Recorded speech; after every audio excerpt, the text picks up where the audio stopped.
The deal is agreed on the plan for Greece to cut its debt to 120% of GDP by 2020, compared with the current 160%. Can that really be done?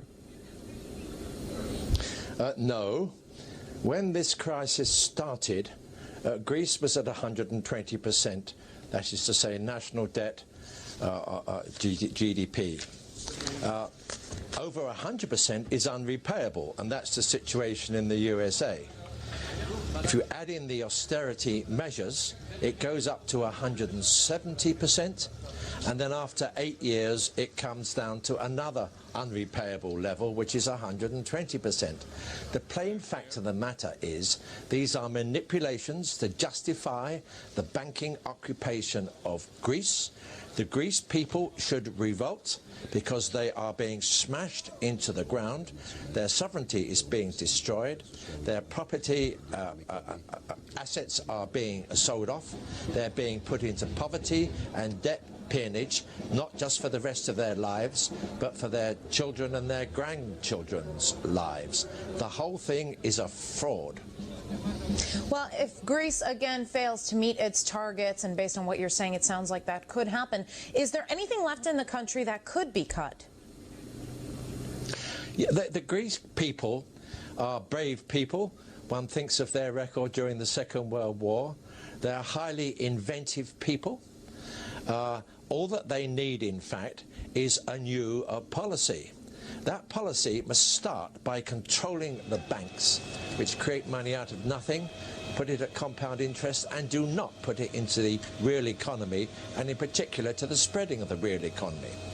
And unless then you open up an interest-free supply from your own national bank.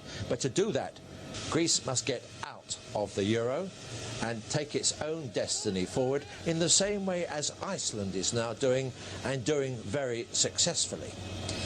The Dutch finance minister has demanded the establishment of a permanent troika office in Athens to ensure Greece fulfills its obligations. How democratic is this suggestion? This is an office of the financial fascists. These are the local Nazi implementers.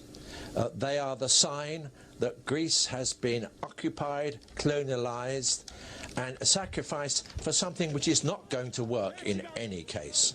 The office should be kicked out, for starters. Well, the EU is kind of seen by many as taking on a sort of parental role when it comes to Greece, writing off part of its debt, giving more money in exchange for promises that Athens will do what its creditors say. Tell me very quickly, why is the bloc so keen to hold on to such a shiftless member? I didn't hear all the question, but the fact of the matter is that the IMF, the EU and the European Central Bank are trying to preserve the situation in Greece, to uphold a crumbling system which is now completely out of control, which is increasing debt all the way around the world, which is not taking account of the fact that jobs are being destroyed by technological shifts, which takes no account of the manipulations, the fraudulent manipulations which come from the uses of computers, for example. One way or another, they are desperate to maintain the situation because they have a belief that it is fair, efficient and just. They also think it will come back into balance. It is not fair, it is certainly not efficient, it is not just, and it is not coming back into balance. So you're really seeing part of an overall downward turn, which is going to go on for the next 10, 15 or 20 years. Thank you. That was political analyst Rodney Shakespeare from London.